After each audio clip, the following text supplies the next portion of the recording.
Oi, turma! E aí, como é que vocês passaram essa semana de adaptação ao conteúdo novo, né? Não é mais conteúdo de revisão. Essa semana nós temos aí o simulado, muito importante, né? Apesar de vocês poderem consultar, é importante estudar porque tem um tempo, né? Então, quem não estuda, às vezes não consegue achar matéria, fica acumulando. E não é só uma disciplina que vocês têm para fazer, né? Então, assim, estudem, né? Meu conselho aí de professora amiga de vocês. Então, olha só, na aula de hoje, na verdade, esse slide eu já passei para vocês. Ele é um resumo, né, de um conteúdo que a gente já trabalhou. Que conteúdo é esse? Foi o nosso primeiro conteúdo. Ele não está no livro, tá? Ele veio num livrinho desse aqui para mim. Vocês não receberam ele, tá bom? É um livrinho de adaptação curricular, que é um conteúdo que a maioria já deve ter visto no quinto ano, né, no sexto ano, e aí a gente só vai fazendo algumas adaptações. E aí eu passei esse conteúdo no caderno de vocês. Isso foi em fevereiro, quando o livro ainda não tinha chegado, né? Tínhamos poucos alunos, muitos alunos entraram depois, né, do fevereiro, depois do carnaval. Então, essa aula é importante para vocês. Eu decidi voltar nela, até porque muitos alunos não estavam, né, na sala no dia, e também porque é um conteúdo que vai cair no simulado e que também vai cair na atividade avaliada na outra semana, tá? Então, assim, nosso conteúdo do simulado é tudo que a gente viu, tá? Capítulo 1, capítulo 2 do livro, mais o caderno, que esse conteúdo do mundo medieval, tá bom? E na atividade avaliada, eu só coloquei mundo medieval, caderno e capítulo 1, tá bom? Então, para vocês terem uma noção, até para saber onde vai consultar, o que vai pesquisar, tá? Então, esse conteúdo a gente já viu. Vou passar bem rápido e vou corrigir o exercício que estava nele. Quem já fez o exercício é uma forma também de estar verificando, né? Quem não fez, pode fazer agora. Então, olha só. O mundo medieval europeu, nós começamos a estudar, então, como que era a Europa Ocidental na época medieval, né, durante a Idade Média. E a gente viu que a Europa Ocidental ela foi alvo de diversas correntes migratórias. O que é corrente migratória? Migração vem de mudança, tá? Quando eu falo, ele é um imigrante, ele está saindo, está se locomovendo, tá? E aí, essas correntes migratórias, elas na verdade foram invasões. Então, nós tivemos 3 invasões, eu deixei isso bem enfatizado na nossa aula do caderno. Foram as invasões bárbaras, as invasões árabes e as invasões vikings. Acho que todos esses nomes vocês já deveriam conhecer, né? Vikings, quem gosta de ver série, filme, a gente sempre ouve muito falar. Bárbaro também, né? Então, faz referência a isso. E aí a gente começou a estudar as características de cada invasão, para a gente poder diferenciar uma invasão da outra. Então, as invasões bárbaras aconteceram no século V, tá? Na verdade, bárbaros, esse nome bárbaro, né, foram os romanos que deram esses nomes para os bárbaros. Eles não se chamavam de bárbaros, né? Por que que os romanos deram esse nome aos bárbaros? Porque, segundo os romanos, os povos que não falavam latim, que era a língua oficial do Império Romano, né, e que não estava dentro daquela cultura latina, eles eram chamados de bárbaro. A gente sempre ouve, você é um bárbaro, né? Você é um largado, ou é selvagem. Então, bárbaro vem nesse sentido, tá? Nesse sentido de selvagem, de algo diferente. Então, eles chamavam, né, os bárbaros. Quem eram os bárbaros? Quem formava os bárbaros? Como eu falei, os romanos que deram esse nome. Eles não se identificavam como bárbaros. Não existia um lugar chamado bárbaro, né? Então, isso aí foi um nome que os romanos deram. E esses povos bárbaros, eles tinham diferentes origens e línguas, né? E foram agrupados em pequenos grupos. Os tártaro-mongóis, mongóis provenientes da Ásia, da Mongólia, tá? Dos quais descendiam os hunos. Para quem gosta de filme, de desenho, eu aprendi os hunos vendo Mulan, assistindo o filme da Mulan. Eles até falam, os hunos invadiram a China, né? É a frase do início do filme. Ou seja, os hunos, aqueles caras selvagens, né, cabeludos, assim, pareciam, eles eram bárbaros. Os estavos, da Europa Oriental e parte da Ásia, e os germânicos, que eram povos que se localizavam na região mais ocidental da Europa e faziam fronteira com o Império Romano. Aqui, ó, é um mapa que vem mostrando tudo isso que eu falei com vocês, né? Da onde que eles vieram, para onde eles estavam indo, né? Então, o roxinho eram os hunos, e aqui são, né, as invasões desses povos em relação a Roma. Roma é estrelinha, tá? Então, vândalos, que na verdade, né, tudo junto a gente chamava de bárbaros. As invasões bárbaras, elas tiveram, né, como um motivo. Por que que eles queriam atacar, né, a Roma, né? Por que eles queriam atacar o Império Romano? Porque eles estavam em busca de novas terras para a produção agrícola, tá? Então, como eles viviam disso, eles viviam da agricultura, da caça, da pesca, né? Então, o que que eles fizeram? Eles estavam em busca de novas terras para a produção agrícola. E a partir disso, eles invadiram, então, o Império Romano. Outras tribos bárbaras, aqui vem exemplos, né? Os francos, os anglo-saxões, visigodos, suevos, né? Então, ao invadirem e ocuparem espaços do continente europeu, eles contribuíram para o nascimento de uma nova ordem política, com formação dos seus respectivos reinos e destruição da secular ordem centralizada imposta pelo poder Império Romano. Ou seja, com as invasões bárbaras, nós tivemos uma reestrutura, né, na questão política. Isso foi mudando um pouco com o passar dos anos, né, a configuração política do Império Romano. As invasões árabes foi no século VIII. Reparem o tempo que passa, né, de uma invasão para outra. Então, não foi uma invasão seguida da outra, tá? Então, a invasão do povo bárbaro foi no século V, os árabes já foi no século VIII. Então, isso é toda uma estrutura que leva anos, gente. Um século tem 100 anos. Então, a gente não está falando de 100 dias. Um outro componente responsável pela constituição do mundo medieval, né, também foi determinado pelos povos árabes, que também invadiram o continente europeu. E aí, qual era o objetivo deles, né? Os povos árabes, eles têm uma religião diferente, né, do Império Romano. Eles não eram cristãos, então eles não acreditavam no único Deus, né, ser cristão. Eles tinham uma religião que é o Islã, a religião islâmica, tá? Então, ele tinha como sucessor o Maomé, então eles acreditavam em Maomé e nas escrituras de Maomé. E segundo as escrituras de Maomé, eles tinham a missão de converter os povos infiéis, ou seja, aquele povo impuro. Então, com essa ideia, né, vamos converter o Império Romano, vamos converter os impuros, os infiéis, né, e com a ideia de expandir o seu terreno, o seu território, que naquela época território era tudo, era o dinheiro, era a grana, né? É o que hoje quem tinha território, quanto maior o teu território, mais poderoso você era. Até hoje ainda tem muito isso, né, do território. E aí a gente tem então a motivação, por que eles invadiram a Roma. Diferente dos bárbaros que queriam cultivar, plantar, os árabes queriam converter os povos infiéis. Como resultado disso, o que aconteceu? Logicamente, o Império Romano não cedeu, né? Então, os árabes, eles acabaram, né, diminuindo o comércio marítimo porque eles fizeram um bloqueio do litoral do Mar Mediterrâneo pelo Mar Mediterrâneo. Ou seja, os romanos não conseguiriam acessar o Mar Mediterrâneo. Por que era importante o Mar Mediterrâneo? Porque naquela época não existia avião, não existia carro. O único meio de transporte que existia, que eles usavam para fazer transporte, venda e compra de mercadoria, eram os navios, né? Eram as caravelas. Então, a importância do acesso ao mar era fundamental para o Império Romano.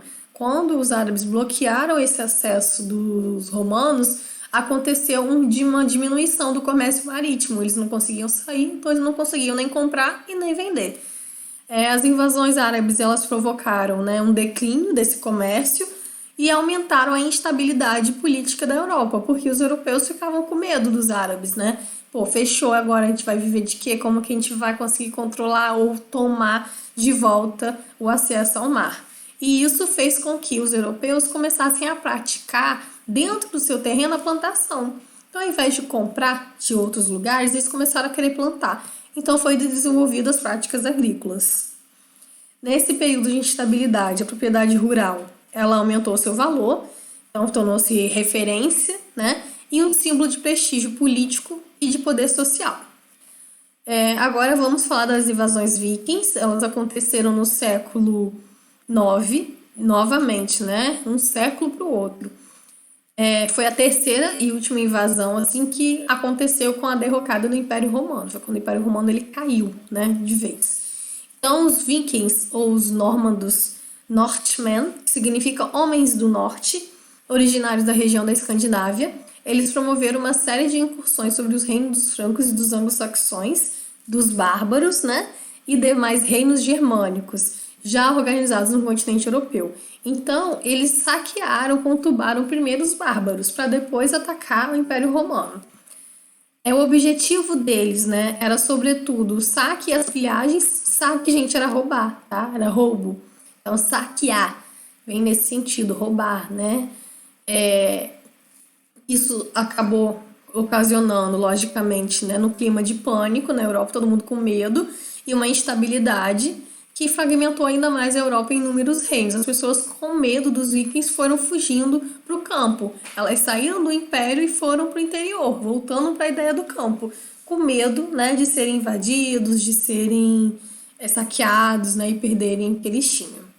E aí, nesse retorno, né, nesse fragmentação do Império Romano e retorno da população para a área rural, né, que a gente fala que foi o êxodo, né, que foi o êxodo urbano, quando as pessoas saíram da cidade, do império e foram para a área rural, né, a ruralização. As pessoas foram voltar para o campo por conta de medo e segurança, até porque o que levaram elas a irem para o império? A segurança, o muro, né, de você ter proteção. Quando isso ficou ameaçado, as pessoas voltaram para o campo. Então, e aí começa um novo sistema, tá? Que é o sistema feudal, o feudalismo. Então, o feudalismo ele surge a partir dessas invasões e instabilidade social da Europa. Então, depois da terceira invasão dos vikings, o medo já estava instalado no império, as pessoas estavam assustadas, então elas retornam para, né, o campo. O feudalismo, então, ele se consolidou por volta do século X e teve seu apogeu, que é o pico mais alto, né, no século XI e XIII, e entrou em crise no século XIV. Aqui na imagem tem a sociedade na Idade Média, como que era organizada a sociedade. Nós tínhamos o rei, que era a figura mais importante, os duques, condes e o alto prelado, que era a igreja, cavaleiros, senhores, bispos, abades, né, que era quem lutava, e aí vinha os padres, né, e os soldados, camponeses e servos. O sistema feudal, então, ele foi um êxodo urbano, ou seja, a população saiu da área urbana, da área do império e voltou para a área rural, e um esvaziamento da cidade nas grandes cidades. Consolidou, então, as relações servis de produção, ou seja, de servos e patrão. Quem tinha dinheiro, ele ia construir o terreno, ele teria um terreno, uma fazenda, um sítio. Que não tinha, ia ser servo. E as relações de suzerania e de vassalagem, tá? Suzerano e vassalo, isso eu também falei muito com vocês. Aqui eu trouxe algumas características, tá, do sistema feudal. Então, no sistema feudal, nós tínhamos relações de dependência e fidelidade, que era a relação do suzerano e o vassalo. O poder descentralizado, a autoridade do rei era diminuída, porque você tinha o clero. A agricultura de subsistência, agricultura para sobreviver. A clericalização da sociedade. O clero se tornou um grupo diferenciado, possuidor de privilégios especiais e de grande poder político. Ela é a igreja, né? Até hoje, a igreja ela tem um poder muito importante, até a questão política, né? Nós temos o Papa. Até quem não é católico, ele escuta o que o Papa fala, né? Então, olha a presença, como que hoje é importante, imagina naquela época. E há uma relação de dependência pessoal, que é a relação de suzerania e vassalagem. Há uma mudança de mentalidade marcada por grande sentimento religioso, então a religião, a fé, né? A igreja ela toma um poder total no feudalismo. Como que era a economia feudal?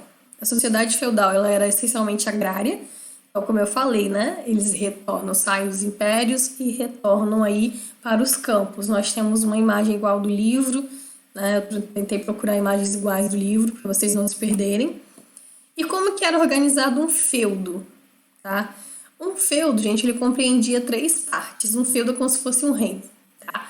O manso senhorial, faltando um L ali, o manso servil e o manso comunal, né? Comunais. O manso senhorial, ele era o domínio que constituía as melhores terras do feudo. Toda a produção dessa área, que representava cerca de 30% da extensão total, ficava com o senhor feudal, que era o dono da terra. Então ele pegava a melhor parte. O manso servil era constituído pelos lotes dos servos. Cada servo ele recebia terras em 3 campos diferentes. E as terras comunais, que incluía floresta, bosque, pasto, né? Essa área ela utilizada, era uma área em comum, todo mundo poderia usar. Aqui, então, tem um resuminho da sociedade feudal: o clero, a nobreza, camponeses e servo.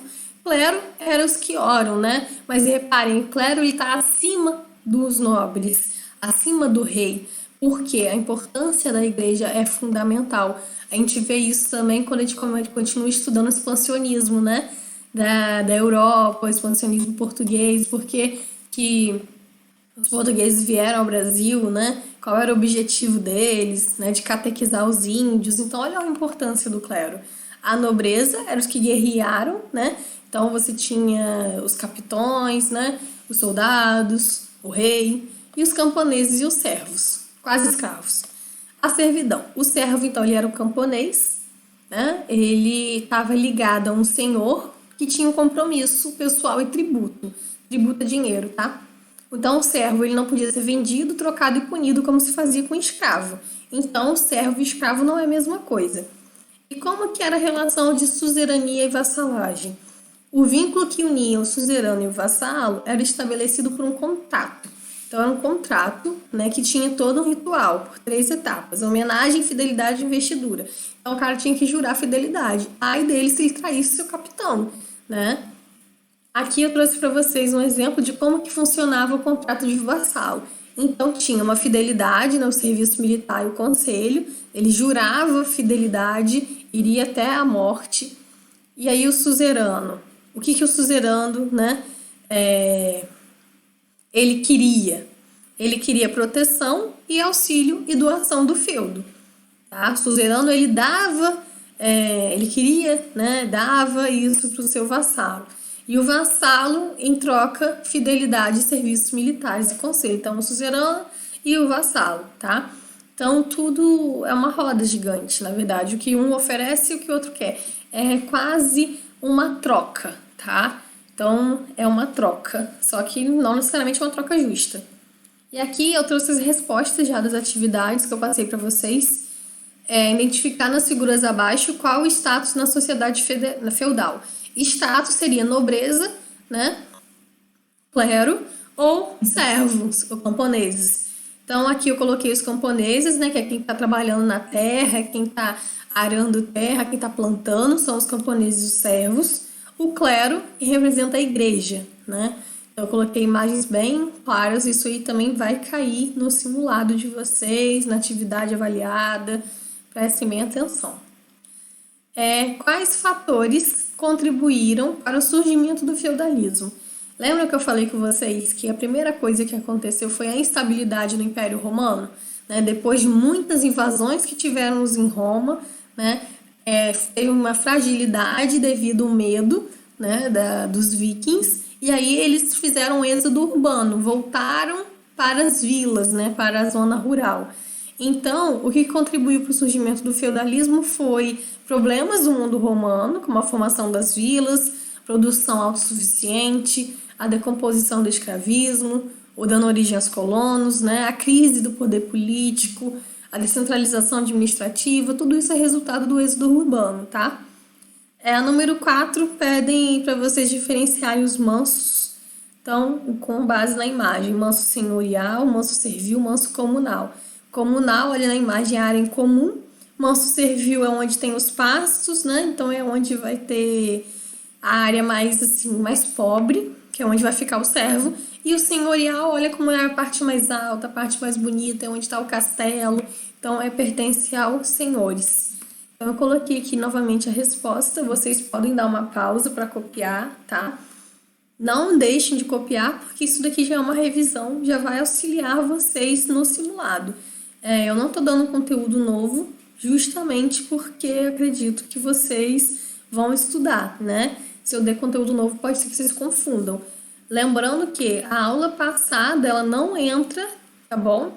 No simulado nem na atividade avaliada. Só vai entrar o conteúdo trabalhado em sala de aula presencial, até o dia 13. Então, o manso servil, né, era a terra destinada aos servos. O manso senhorial era os senhores feudais, eram as terras, né, que tinham melhores condições de produção. E a comunal, que eram os bosques, né, área de uso coletivo. Número 5. As invasões germânicas têm início no século IV. Invasões germânicas é a mesma coisa que invasões bárbaras, tá? Promovem importantes transformações no panorama mediterrâneo, as quais atingem as estruturas do mundo clássico. Identifique dentre as transformações abaixo que corresponde à raiz da pré-feudalização da Europa Ocidental. Ou seja, o que fez, né, surgiu o feudalismo, o pré, o que veio antes do feudalismo? A substituição do cristianismo pelos cultos de seitas? Não. Letra B, já até marquei, ruralização, ou seja, a ida de pessoas ao campo. E lembram que eu falei que os bárbaros eram aqueles que queriam o Império Romano para plantar. Eles queriam cultivar na terra. Então, essa parte da ideia da ruralização começou com eles. E fragmentação do poder político, tá bom?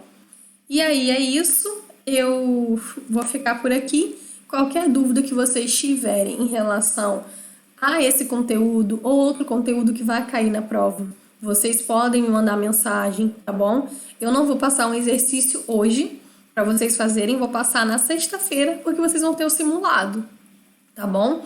Então, sexta-feira vocês vão ter vídeo novo, aula nova, conteúdo novo, tá bom? Então, bons estudos para vocês, que vocês façam um bom simulado, prestem atenção nas questões, leiam com atenção, né? Prestem cuidado para não confundir na hora. Então é isso, desejo boa sorte para vocês, vocês vão arrebentar, tenho certeza. Quero ver geral gabaritando, hein, gente? Beijinhos, tchau!